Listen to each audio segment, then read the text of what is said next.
Ya, entonces hoy día vamos a hablar sobre el reflujo gastroesofágico. El reflujo gastroesofágico lo que hay que identificar es la diferencia entre lo que son vómitos y regurgitación. Las regurgitaciones son las salidas que hacen la mayoría de los bebés, que son normales, del contenido gástrico sin esfuerzo por la boca, ¿no? Ese cortadito que le llaman las mamás, versus el vómito que sí es con esfuerzo, a cierta distancia de la boca.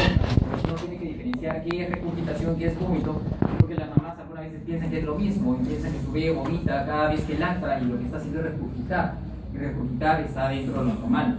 Entonces diferenciemos, uno es con esfuerzo, que es el vómito, y la regurgitación, que en realidad es normal en la gran mayoría de casos, ¿no? Casi siempre. El reflujo, o los vómitos y el reflujo son siempre problemas importantes, son un motivo de estrés para la familia, pues obviamente el niño algunas veces se siente mal dependiendo del tipo de reflujo que tenga. Hay reflujos patológicos, reflujos fisiológicos, y también pues es algunas veces un estrés para el médico porque no sabe exactamente qué es lo que le está pasando al niño y por qué presenta estos eventos de regurgitaciones y o vómitos. Y es que las causas de vómitos en los niñitos son diversas, ¿no? Puede haber desde problemas de píloro, que es más o menos frecuente y de las primeras cosas que hay que pensar en lactantes pequeños que vienen con presencia de vómitos, efectivamente, o problemas de alergia alimentaria, ¿no? A proteína de leche de vaca, que es de las causas que con más frecuencia se están viendo en los últimos años. Pero la lista es mucho más larga en realidad, ¿no? Ustedes pueden ver una serie de causas, no solamente gastrointestinales, sino también quirúrgicas, algunas infecciosas, trastornos hidroelectrolíticos, malformaciones endocrinológicas, neurológicas, renales, etcétera, que pueden motivar que un niño vomite.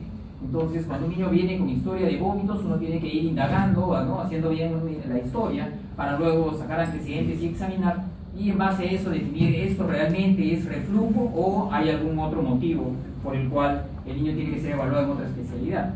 Esto está grabado, por si acaso no necesitan grabar. Esto está acá, si lo quieren ver. Entonces, cuando un niño viene con historia de reflujo, lo que ustedes tienen que diferenciar es, ¿esto es un reflujo fisiológico o un reflujo patológico? El reflujo fisiológico es el pasaje del contenido gástrico hacia el esófago, como comentábamos. El paciente regurgita con relativa frecuencia, casi en todas, de repente, y puede presentar uno que otro vómito durante el día e intermitentemente, no regularmente. Entonces es un paciente que puede presentar tanto regurgitaciones, que es lo que predomina, como vómitos en algunos casos. Pero este reflujo fisiológico tiene algunas características, ¿no? Como ser postprandial inmediato, generalmente es de poca intensidad, como les comentaba, no predominan los vómitos y no tiene mayor trascendencia clínica. Es una etapa en la vida de un bebé por algunas características que vamos a mencionar, y este es un niño que en general se desarrolla bien. Es un proceso fisiológico normal, es una etapa, ¿no?, transitoria. Se presenta en la mayoría de bebés, alrededor del 50 o 60% de niños de 0 a 3 meses, y a medida que va aumentando en edad y va superando los 6 meses, la frecuencia de este reflujo va disminuyendo. Entonces se considera que el niño por encima de los 6 meses el reflujo va mejorando, va disminuyendo las regurgitaciones, van disminuyendo los problemas, y el niñito siempre luce bien, tiene una buena curva pondoestatural como vemos abajo, y suele ir desapareciendo desde los 6 meses hasta en promedio el año o el año y medio.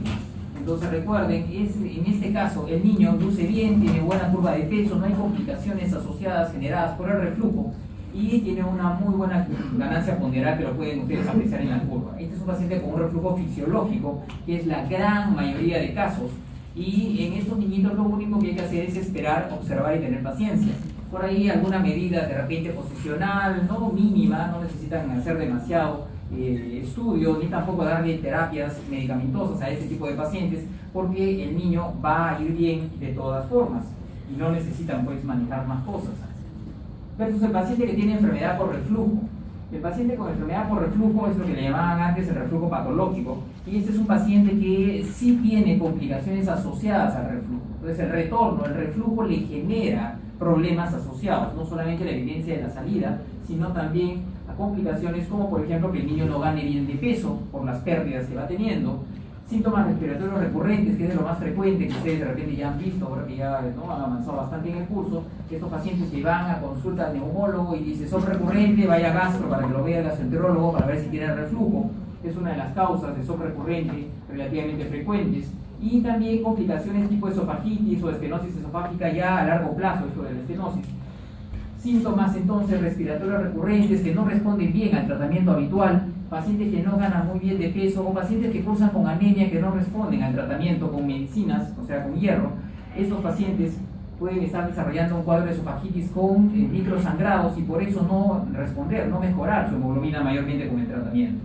Entonces, si tiene alguna de estas características, es decir, el reflujo le condiciona alguna complicación, este paciente se considera como una enfermedad por reflujo y habría que, en algunos casos, hacer pruebas, como mencionaremos, y de todas maneras darle tratamiento. Este paciente sí amerita una terapia porque su reflujo no es un reflujo normal, fisiológico, y amerita que se le terapie, ¿no? Pero recordemos que hay mecanismos antirreflujo que son normales, que todos los tenemos, ¿no? Hay una barrera antirreflujo que viene a ser anatómicamente el ángulo de His, que es ese ángulo que lo forman, ¿no?, el esófago con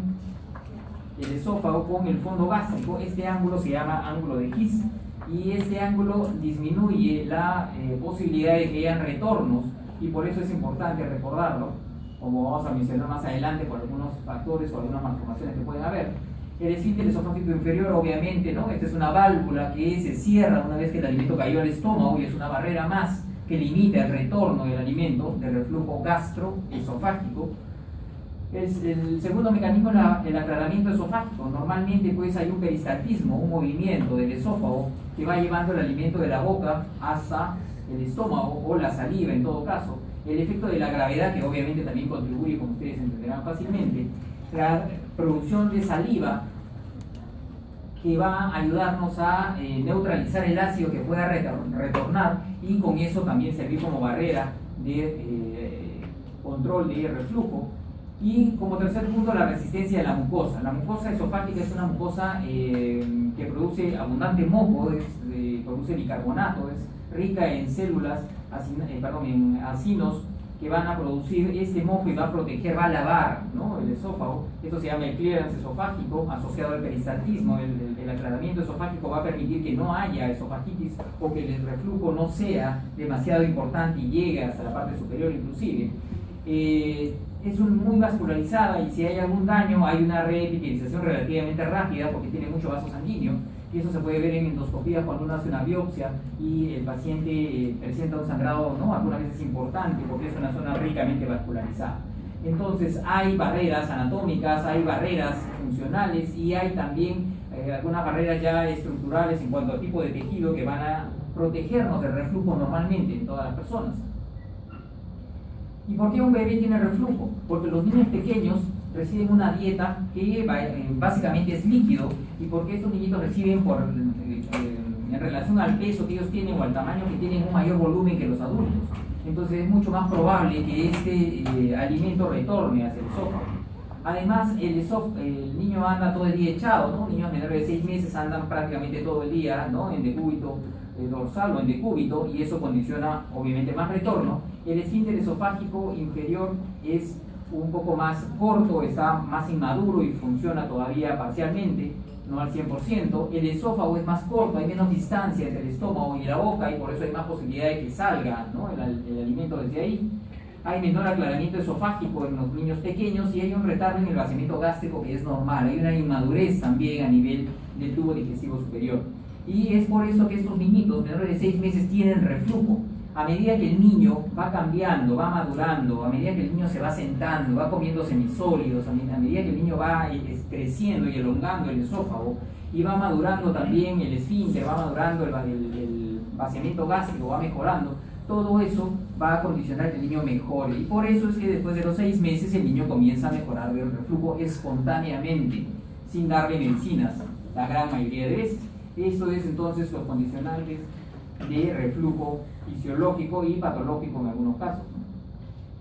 Hay inclusive factores genéticos, ¿no? Hay familias que tienen reflujo, hay familias que tienen problemas de hernias hiatales, por ejemplo, que puede condicionar reflujo, hay familias que tienen también historial florido de esófago de Barrett y también de CA esofágico, pero recuerden que la genética también es importante en estos pacientes. Pueden haber antecedentes del abuelo o familiares cercanos que tengan problemas de reflujo y ya les hayan diagnosticado inclusive con endoscopías, ¿no?, a estos adultos. Entonces, debemos entender que si todo esto es reflujo, ¿cuáles son los factores predisponentes? ¿Qué es lo que va a llevar a que el paciente tenga reflujo? Por ejemplo, una peristalsis esofágica ineficaz. Pacientes que no tienen una motilidad adecuada, tienen una dismotilidad esofágica. Y eso lo pueden ver, por ejemplo, en algunos pacientes que han sido posoperados de atresia esofágica. Pueden ver en pacientes que tengan alguna enfermedad a nivel muscular, también hacen problemas de dismotilidad. Algunas veces los mismos pacientes que tienen parálisis cerebral son pacientes que tienen dismotilidad a nivel del esófago, así como tienen problemas motores externos, lo pueden tener internamente. Estos pacientes tienen más tendencia porque no hay un aclaramiento adecuado. Lo que retorna no llega a ser retornado al estómago y puede llegar a partes superiores inclusive. La longitud escasa del esfínter esofágico, un esfínter inmaduro y más cortito, como hablábamos en los niños pequeños. Un esfínter esofágico en situación supradiafragmática. Algunas veces hay posiciones con las que nace un bebé en cuanto a su esfínter que puede condicionar más reflujo, y eso se puede buscar en realidad, ¿no? Haciendo un estudio que se llama manometría, a qué nivel está este esfínter esofágico y definir si esa es una de las razones. El vaciamiento gástrico lento, que pueden verlo también en pacientes hipotónicos, en pacientes que tengan algún tipo de dismotilidad a nivel del tubo digestivo, como mencionábamos. Hay cuestiones ya no tanto funcionales, sino también, por ejemplo, anatómicas, como este ángulo de His obtuso, ¿no? Pacientes que tienen una hernia hiatal o que tienen un ángulo de His que no mantiene un ángulo adecuado, agudo, sino que es más obtuso, y al ser este ángulo, ¿no? Estar el estómago un poquito más abajo de repente, o el esófago, traccionar el estómago hacia arriba, como en una hernia hiatal, como ustedes entenderán, si yo jalo el esófago, voy a variar el ángulo que ustedes están viendo entre el esófago y el estómago, y esa variación va a condicionar más retorno, más reflujo. Baja presión del esfínter esofágico inferior, como se puede ver en algunos pacientes, y esa era una de las razones importantes que se sospechaba siempre hace muchas décadas, y por eso el manejo quirúrgico que vamos a comentar al final, que es hacer una fundoplicatura, crear un nuevo esfínter o una nueva válvula alrededor del cardias normal, para tratar de mejorar esta presión. Se pensaba que es un esfínter siempre hipotónico, y al ser hipotónico no cierra, como un caño que es, ¿no?, cuya válvula está mal y permite que gotee. Esto es más o menos la misma historia, y eso se puede buscar también, como les explicaba, con algún estudio que ya conversaremos. Relajaciones transitorias del esfínter esofágico inferior. Esto se ha visto también que ya en los últimos años, en las últimas décadas, que esto más bien es el factor más frecuente en los pacientes con reflujo. Son esfínteres que no tienen una coordinación adecuada, porque lo normal es que cuando cae el alimento, uno ingiere un alimento y deglute, hay un peristaltismo esofágico y el cardia se abre, se apertura para permitir la caída hacia el estómago, y luego debe cerrarse. Esa coordinación no es adecuada en algunos pacientes, y el cardia se abre por momentos. Eso se llama relajaciones transitorias del esfínter esofágico inferior. Y al haber relajaciones incoordinadas con la deglución, permite retornos de ácido, y eso es lo que va a llevar a problemas y complicaciones muchas veces. Permite mayor reflujo. Y lo otro es la elevación de la presión intraabdominal. Pacientes, por ejemplo, que tienen algún problema pulmonar crónico, ¿no?, que son tosedores. Estos pacientes, al tener mayor presión intraabdominal y toser con frecuencia, eso va a motivar mayor reflujo, especialmente cuanto más chiquitos sean, porque se sumarían los factores de lactante, ¿no es cierto?, en niños que tienen problemas anatómo-funcionales, como mencionábamos hace unos minutos. Entonces, estos factores condicionarán más reflujo, y hay que tenerlos en mente y pensarlos, no solamente como teoría, sino también porque ustedes en algún momento pueden buscar demostrarlos. Si tienen un niño que ya superó el año y medio, ya tiene 3 años, 4 años, y el niño sigue con reflujo, la pregunta es: ¿por qué sigue con reflujo si en mi clase me dijeron que esto tiene que desaparecer? Y la respuesta es: busquemos por qué sigue con reflujo, y tendría que buscar estos factores. Tiene una hernia hiatal, tiene este paciente relajaciones transitorias, tiene un esfínter esofágico hipotónico, este paciente tiene alguna característica neumológica, estorcedor crónico, es asmático de difícil control. ¿Qué cosa es lo que conlleva que el paciente tenga problemas de reflujo hasta esta edad? ¿Entienden? Entonces, esto no solamente es memorizarlo como chavo, sino que ustedes tienen que entender que esto puede causar reflujo y hay que buscarlo en algunas oportunidades, y elegirán la mejor prueba, como vamos a mencionar. ¿Cuáles son los grupos de riesgo? Ustedes van a tener oportunidad de ver pacientes lindos, gorditos y chaposos que van a decir vomita todo, y cuando le preguntan, lo que hace es regurgitar. Ese paciente lo que tiene es reflujo fisiológico. Chao señora, gracias, todo bien, no tiene complicaciones, gana bien de peso, venga para el control en 2 o 3 semanas a ver cómo le está yendo con alguna medida posicional y nada más. Pero también van a tener pacientes que puedan llegar a la consulta y el paciente tenga alguna característica o algún antecedente que les haga pensar en que el paciente pudiese tener reflujo y que los síntomas por los que viene sean de reflujo.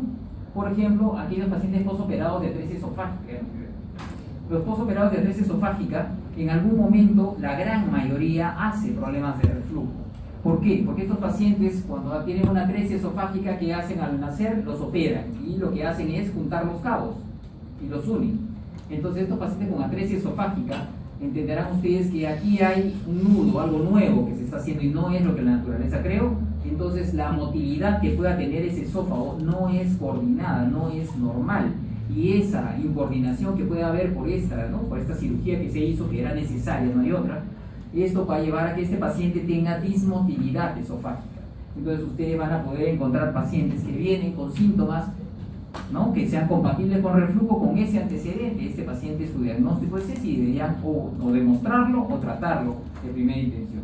Aquel paciente portador de hernia hiatal, que de primera intención, claro, en bebés ustedes no lo van a pensar, pero si le dicen el papá le han hecho endoscopía hace 2 años y le dijeron que tenía una hernia hiatal y esofagitis y su niño tiene síntomas de reflujo y ya tiene 4 años y no se le ve el reflujo, ustedes dirán, ¿y este por qué no se le ve el reflujo si ya tiene más de año y medio? ¿No tendrá una hernia hiatal igual que el papá? Busquemos la hernia hiatal.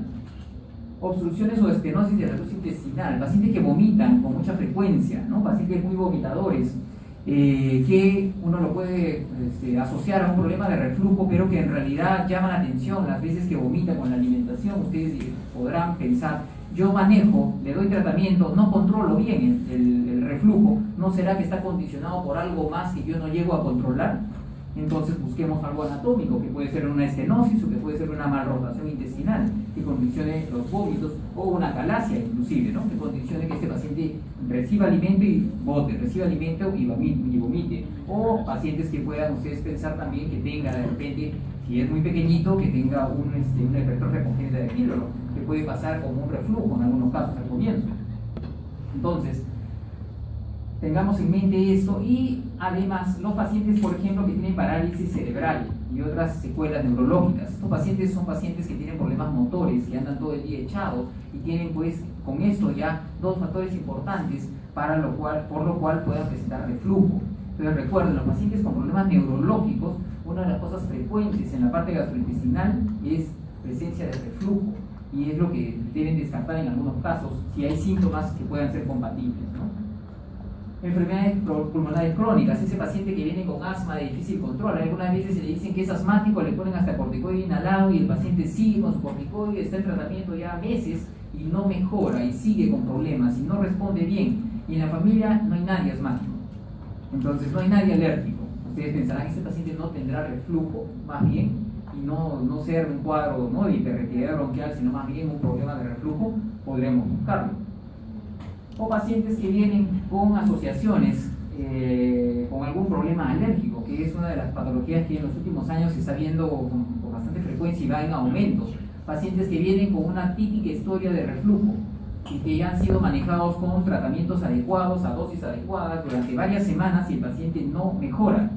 Entonces es la misma pregunta siempre, ¿por qué no mejora si le doy el tratamiento, si ha recibido el tratamiento adecuado o yo le he dado el tratamiento adecuado? Una de las cosas a tener en mente es que el paciente tenga otro factor que condicione que no termine de mejorar, y dentro de ello podría ser alergia alimentaria. Papá asmático, mamá rinitis, hermanito ha tenido broncoespasmo 3 veces. Entonces ustedes podrán pensar, ese niño de repente lo que tiene es un cuadro alérgico y habrá que manejar a la parte del reflujo, manejarle alergia, porque de repente el reflujo está condicionado por el fenómeno alérgico y no es un reflujo solo, por eso no responde. Entonces ustedes tienen diferentes pacientes con grupos de riesgo por antecedentes o por evolución a pensarse, ¿no?, como candidatos a reflujo y buscarlo con alguna prueba. Entonces recuerden, la cosa no es tan fácil, ¿no? Esto solamente para recordarles los pacientes con problemas neurológicos. Muchos tienen reflujo. Ustedes ven ahí, hasta la tercera parte de pacientes afectados neurológicamente pueden tener problemas de reflujo. Y hay que recordarlo, porque algunas veces pasa desapercibido o no se piensa.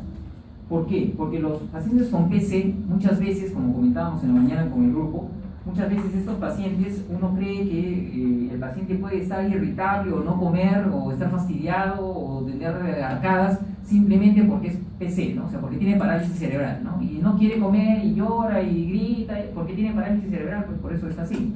Y eso es totalmente mentira, pues, ¿no?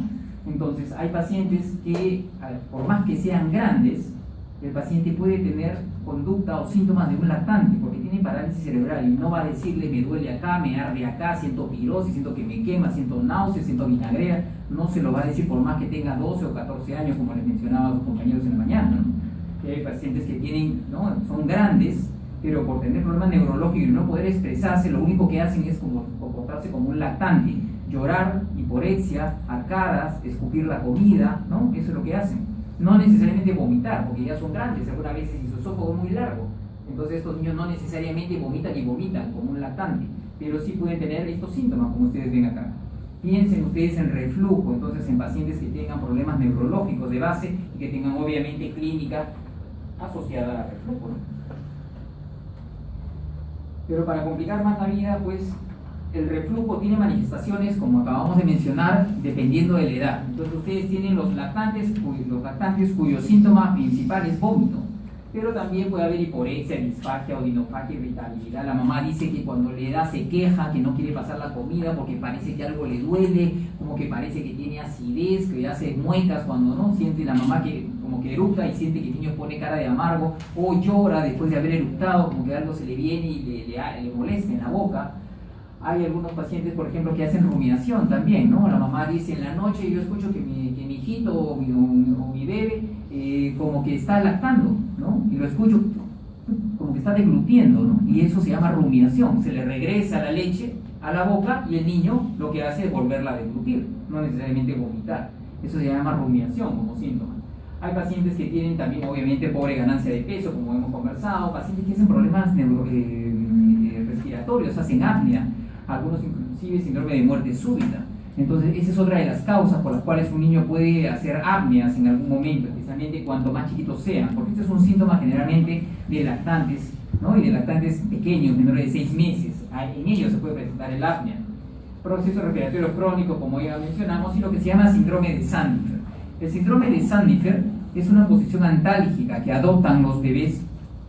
Se ve mucho más frecuente en lactantes, y este es un niñito que comienza a lactar, comienza a recibir su alimento y de pronto suelta la teta, comienza a llorar y se arquea, lleva su cabeza para atrás, arquea la espalda, y eso es lo que está tratando de hacer. Al sentir el retorno del ácido y molestias, ¿no? Dolor a nivel del esófago, el niño lo que hace es tratar de estirar el esófago, alejar el dolor, y por eso se estira, se arquea. Ese es un llanto, un cuadro de irritabilidad asociado a esa posición durante la alimentación o casi al final de la alimentación. Y eso se llama síndrome de Sandifer. Muchas veces este síndrome inclusive es confundido con una convulsión, ¿no? Y piensan que está haciendo una convulsión tónica y les dan tratamiento con anticonvulsivante a estos pacientes. Entonces recuerden, esta es una manifestación que se puede ver cuando la mamá dice lo traigo porque llora mucho y llora cuando lacta. La pregunta es ¿cómo llora? Llora, ¿no? Hacia adelante, se arquea hacia adelante, lleva sus bracitos hacia adelante, lleva sus piernitas hacia el vientre, hacia el tórax, o hace todo lo contrario y se estira el niñito. Entonces si hace esa posición como de opistótonos, ustedes pueden pensar que este es un síndrome de Sandifer y su irritabilidad está en relación al reflujo y tratarlo. La cosa no es tan fácil porque no todos vienen y dicen, doctor, me lo traigo porque vomita. O sea, no siempre es así. Hay pacientes que lo traen por simplemente irritabilidad, supuestos cólicos, ¿no? O pacientes que están con pobre ganancia de peso y no quieren recibir alimentación. Y no siempre vomitan. Por eso les digo, hay algunas cosas que vienen pues como de libro, con todas las características, y hay algunos pacientes que no, que vienen con algunos síntomas aislados, y uno tiene que pensar en base a antecedentes, historia, como ya mencionamos, para ver si está en grupos de riesgo, si el paciente es candidato a hacer pruebas para reflujo o darle tratamiento, o simplemente observarlo. Los niños más grandes ya pues se parecen más a los adultos, ahí ya pues uno se la lleva más fácil, ¿no? Los vómitos intermitentes ya no es la característica principal, son niños que vomitan de vez en cuando.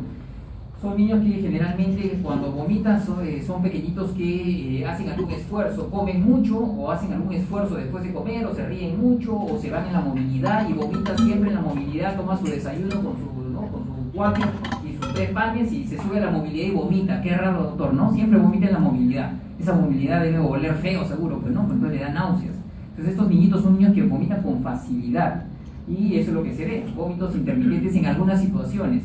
Pero cuando uno le pregunta, ¿y qué pasó? ¿Cómo estás? ¿Cómo te sientes? El niño muchas veces dice, no, estoy bien, estoy tranquilo, simplemente quise vomitar y vomité.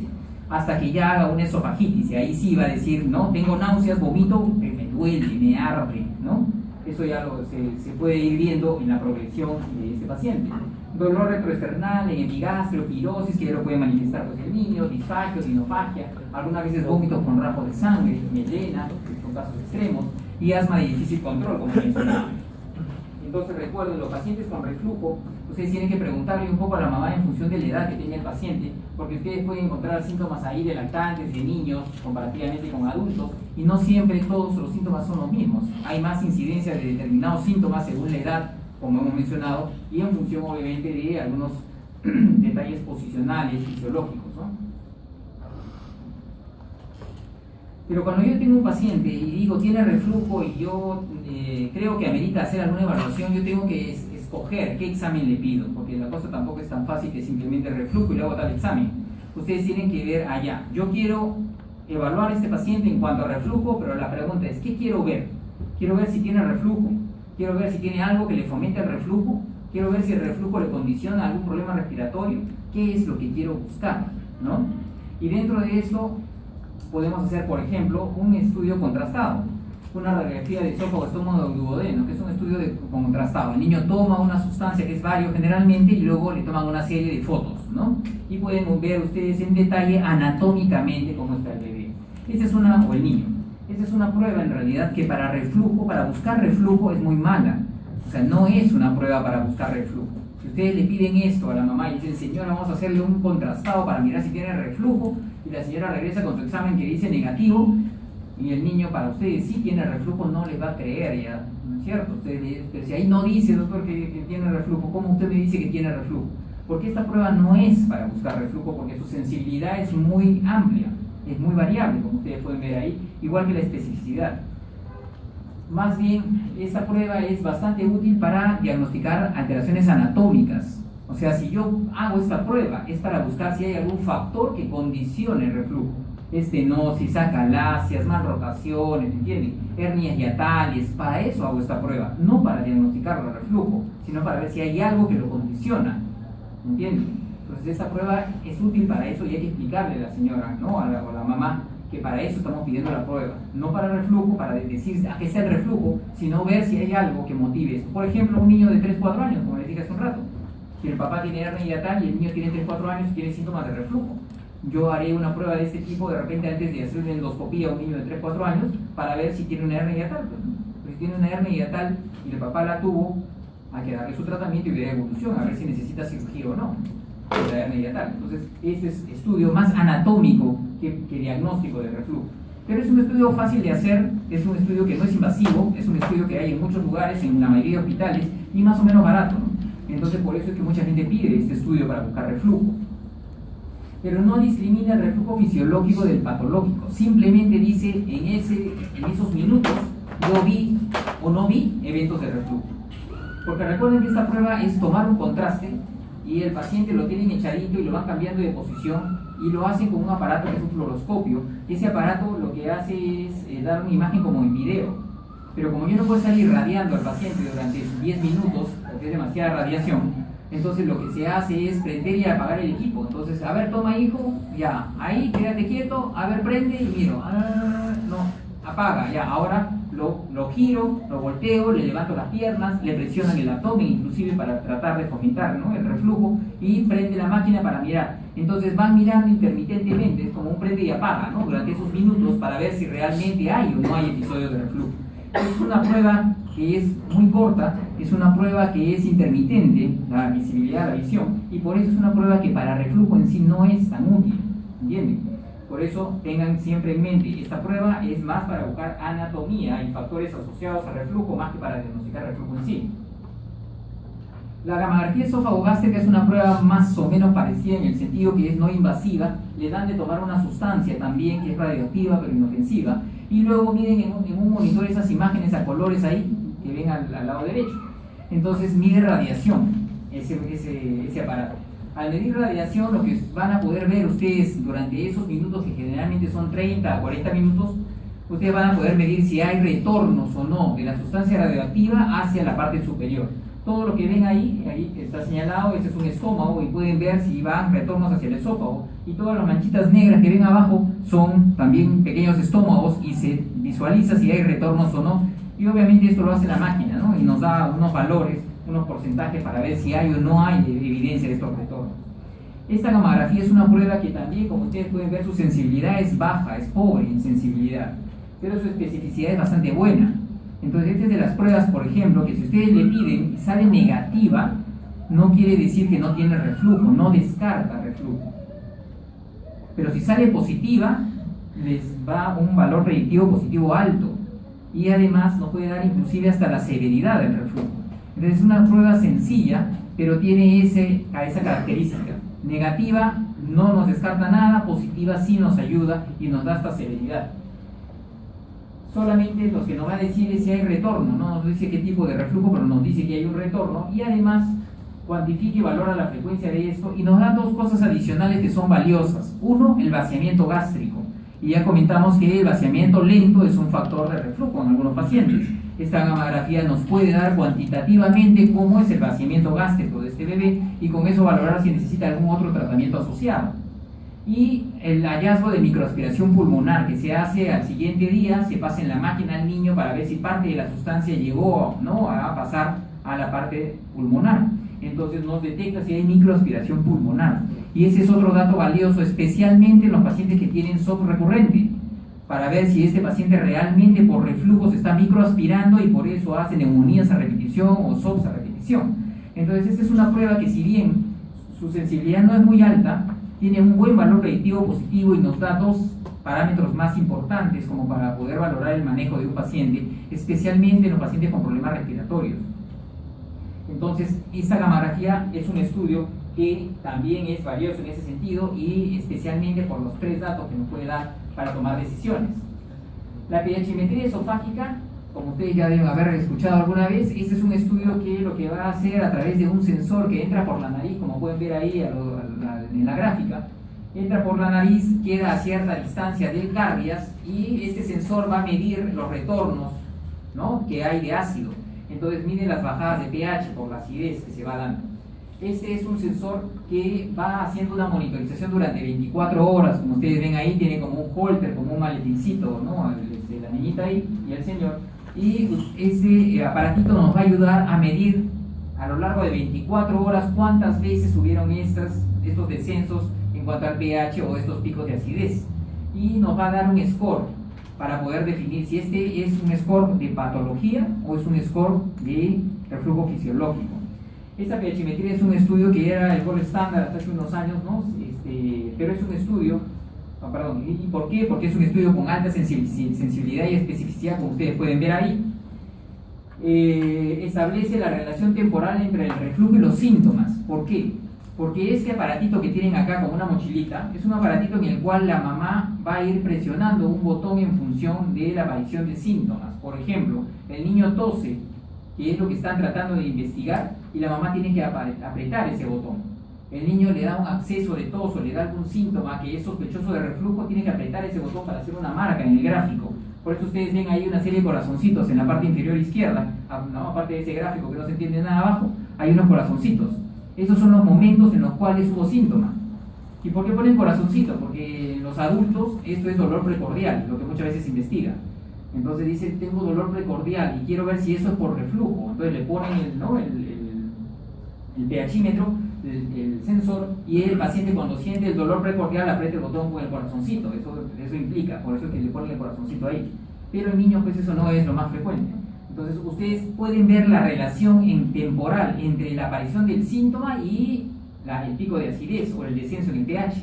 Entonces eso es lo que se mide a lo largo de 24 horas. Si coincide la mayoría de veces la sintomatología, la tos por ejemplo, con eventos de pH más bajo, menor a 4.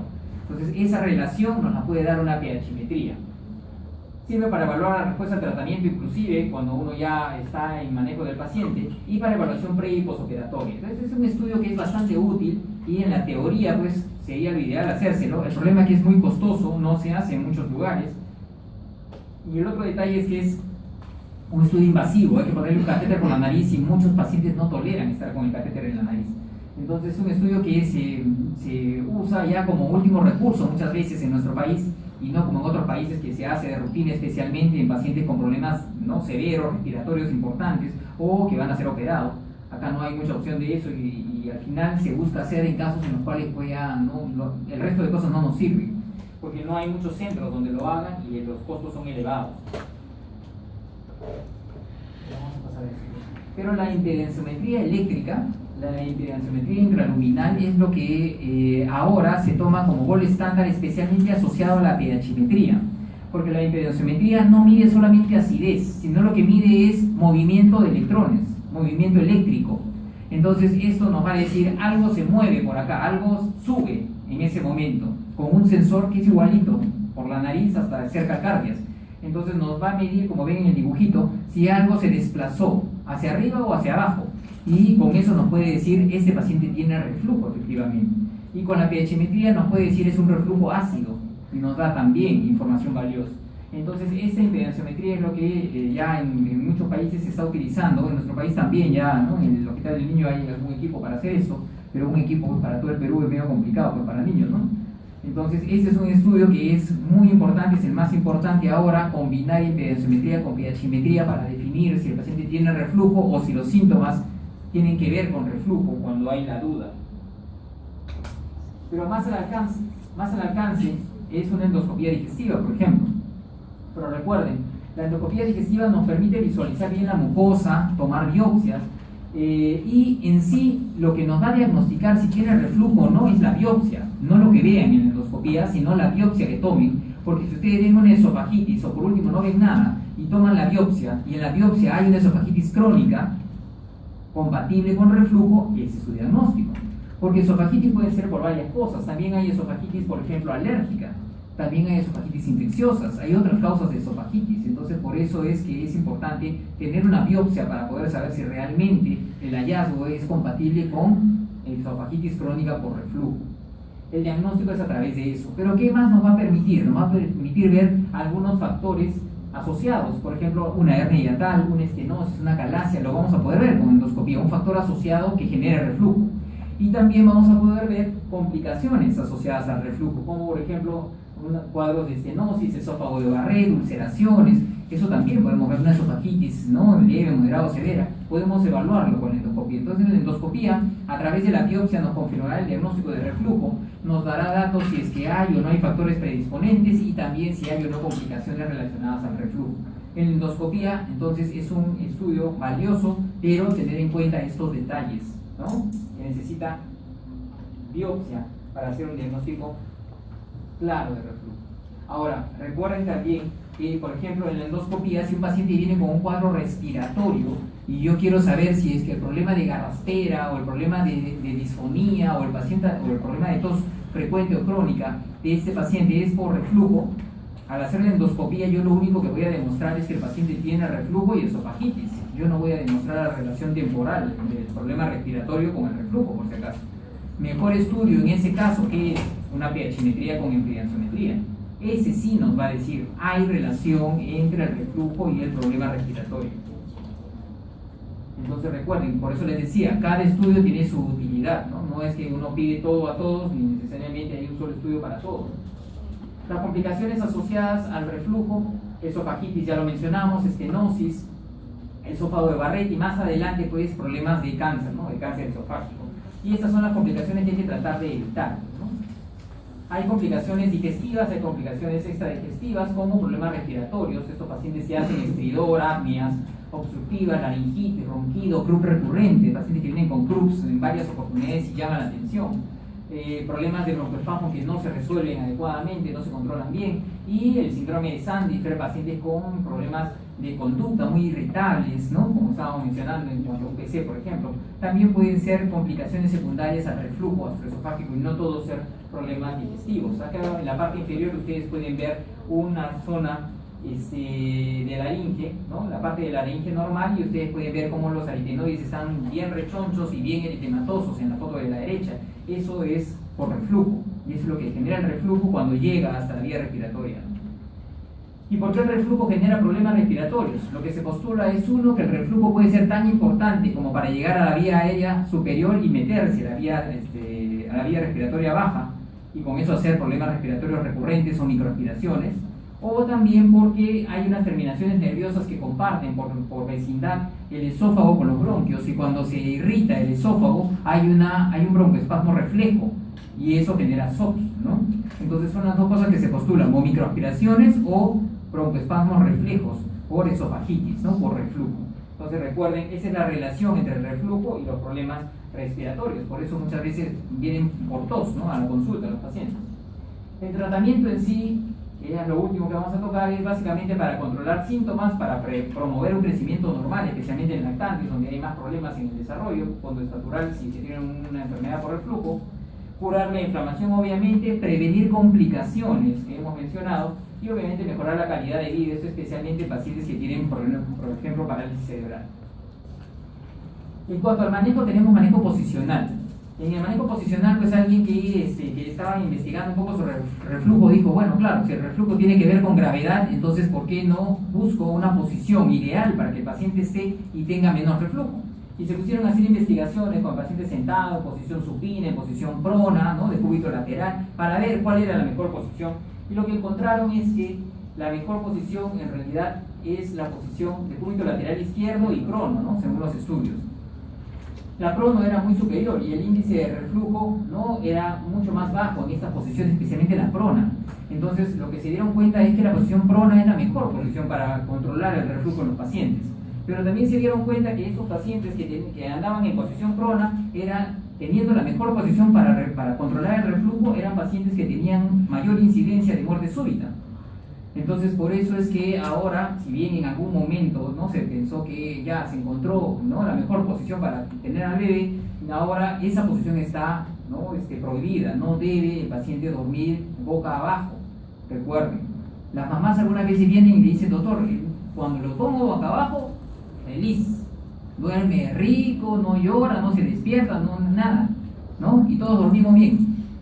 Sí, pero ahí ya es decisión, uno sugiere y es decisión de cada persona, uno tiene que explicarle que esa es una posición de alto riesgo en realidad, ¿no? Ya la familia verá si acepta o no nuestra sugerencia, pero es una posición de alto riesgo, como ustedes ven ahí, y por eso en todas las guías le dicen, cuando hablan de posición, que no deben ponerlo en esa posición en realidad.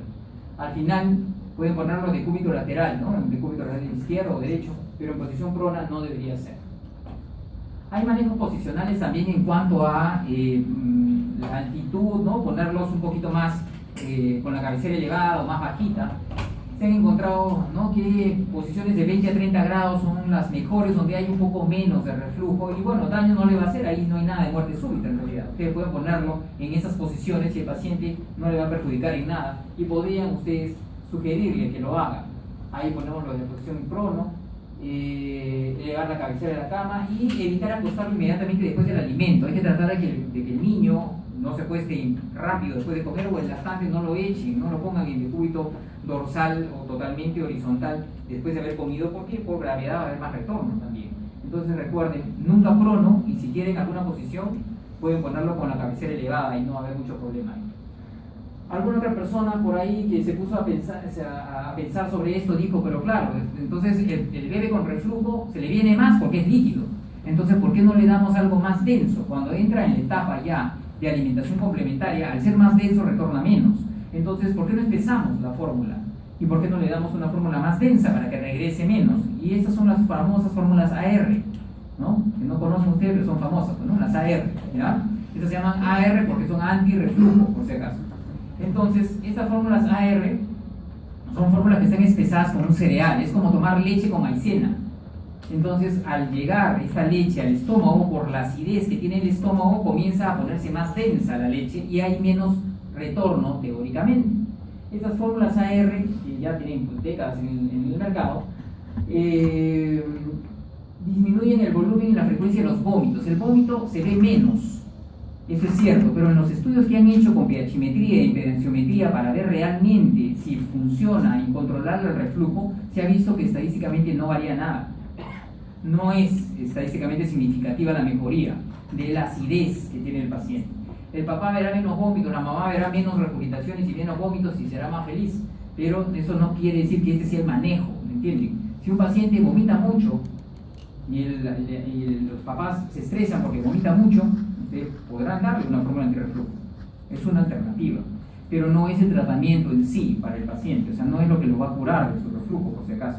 Esto, por ejemplo, pueden utilizarlo en algún paciente, estos que le llaman los gringos, le llaman happy spitting, ¿no? Que son los vomitadores felices, ¿no? Los niñitos que toman su leche, y cuando le botan su chanchito, ¡pum!, le bañan, ¿no? Como vieron en la foto, ¿no? Y el bebé lo mira y se ríe, ¿no? Y él es feliz, está gordito, chaposo, crece bien y todo normal, pero vomita, bota la leche con cierta fuerza un par de veces al día y regurgita abundante cantidad, y también eso está mucho en función de la producción de mamá, ¿no? A veces la mamá produce un montón, entonces el niño se toma todo y termina botando el exceso. Entonces, en estos niñitos algunas veces esta podría ser una alternativa, ¿no? Para tratar de controlarle los eventos de las salidas. Pero como tratamiento principal de enfermedad por reflujo no es de lo primero que hay que hacer. Si van a invertir su plata, no inviertan en esto, porque hay otros tratamientos que ese paciente con enfermedad por reflujo necesitaría más que esto. Y tener cuidado también en pacientes que tienen, por ejemplo, problemas de estreñimiento, porque hay bebés que con las fórmulas estándar ya se estreñen. Si le dan una fórmula con cereal, se van a estreñir más todavía. Y más estreñido va a tener más reflujo, por si acaso. Entonces hay que tener cuidado para elegir a quién le van a dar ustedes una fórmula antirreflujo.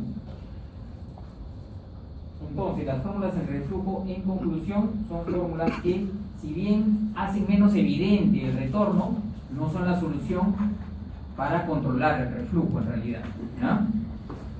Factores ya para niños más grandes, como diferentes tipos de alimentos, que básicamente la mayoría son comida chatarra que pueden alterar la fisiología del cardias, son algunos que hay que restringir. La evidencia no es concluyente en muchos casos, como ustedes ven, pero ustedes pueden darse cuenta que restringirle todo de lo que está acá, o mucho de lo que está acá, no lo va a matar al niñito en realidad, ¿no? Porque casi todo es comida chatarra.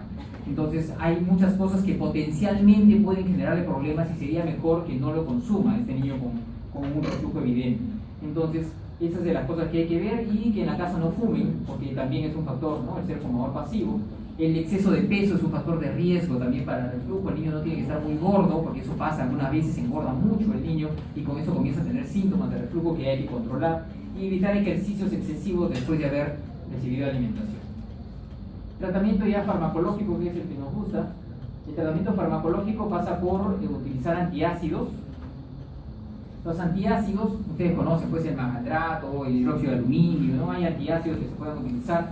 Son medicinas que se usan para el tratamiento de cuadros leves a moderados, y es un tratamiento transitorio, no es un tratamiento de mantenimiento. Lo pueden utilizar de repente 1 o 2 semanas, pero no es la terapia con el que el paciente va a vivir los siguientes meses o las siguientes semanas, por si acaso. Esto tiene la ventaja de que neutraliza más rápido la acidez y alivia más rápido el síntoma que pueda tener la persona. Ustedes están que se mueren de ardor en la boca del estómago y le dicen, tu compañero le está, tómate tu omeprazol, tómate omeprazol, y estoy igualito, ¿no? No me ha calmado nada. Pero si se toman el antiácido le va a bloquear la acidez y van a sentir mejoría en los siguientes minutos. Es mucho más rápido, pero su efecto también es corto. Y por eso les digo que este no es un tratamiento de mantenimiento. El tratamiento de mantenimiento es lo que vamos a comentar a continuación. Este es un tratamiento solamente corto para aliviar síntomas rápidos. Mantenimiento es básicamente bloqueantes H2, la ranitidina, que es la que tenemos en nuestro país, y los inhibidores de bomba, ¿ya? Pueden utilizar cualquiera de los dos, bloqueante H2, inhibidor de bomba, cualquiera de los dos es válido. Los bloqueantes H2 sí han demostrado ser más rápidos en cuanto a su efecto, tienen esa ventaja, son un poco más potentes que la ranitidina, y por eso es que cuando tienen un cuadro muy marcado de reflujo, es mejor idea empezar con inhibidor de bomba. Versus el paciente que tiene un reflujo que no es muy aparatoso para el niño y que de repente ustedes pueden empezar con ranitidina. Por ejemplo, un niñito que la mamá dice que se queje en la noche, que está fastidiadito, no deja dormir, pues doctor, no deja dormir, ¿no? Entonces ustedes pueden, señora, ranitidina, ya para que a ver cómo le va con eso. Pero el niño que viene con SOP recurrente, su cuarto SOP, y ronca todo el rato, y tiene parálisis cerebral, de repente mejor idea, en vez de esperar la ranitidina, darle omeprazol, ¿no? Para aliviarlo más rápido y mejorar su efecto.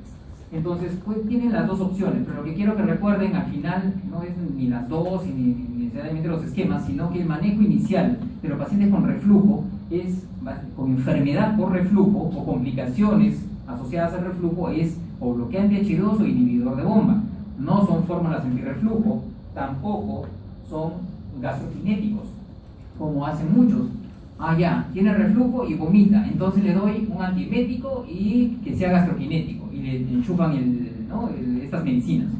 Estas medicinas, uno, no se ha visto hasta el momento que cambie la evolución natural de la enfermedad. Los gastroquinéticos, ustedes conocen domperidona, metoclopramida, por ejemplo, no han probado ser efectivos en medicina basada en la evidencia. Entonces recuerden, no es rutina. Paciente con reflujo gastroquinético, como muchos hacen. La cisaprida, bueno, ya no está en el mercado, que era el que tenía más evidencias, pero ya no está en el mercado. La domperidona no tiene estudios amplios, grandes, como para que uno diga sí, le va a ayudar necesariamente.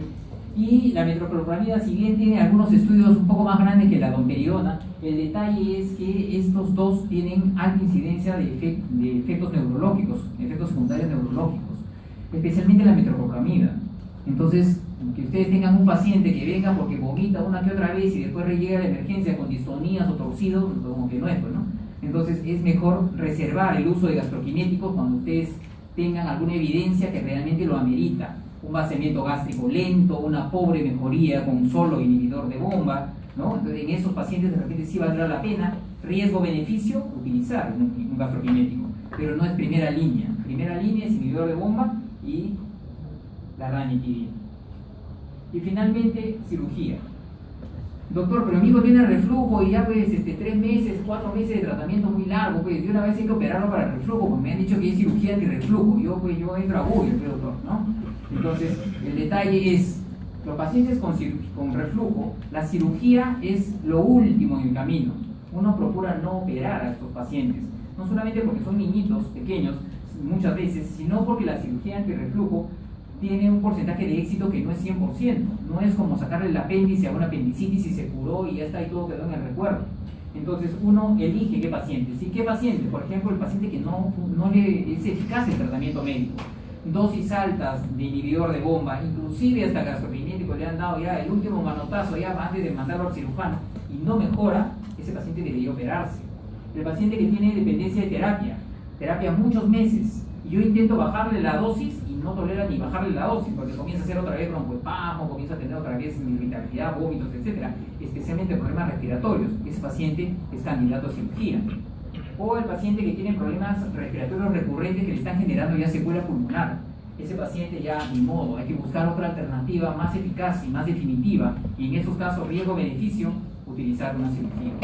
Entonces, estos pacientes ustedes ven tienen indicaciones precisas, no es cualquier paciente que vomita 2 veces al año que tiene que ir a cirugía, porque ustedes ven ahí que la tasa de éxito es muy variable, desde 60 hasta 92%, hasta 90% es la tasa de éxito, no siempre funciona, y ustedes ven que hasta cerca de un 20% inclusive puede requerir reoperarse.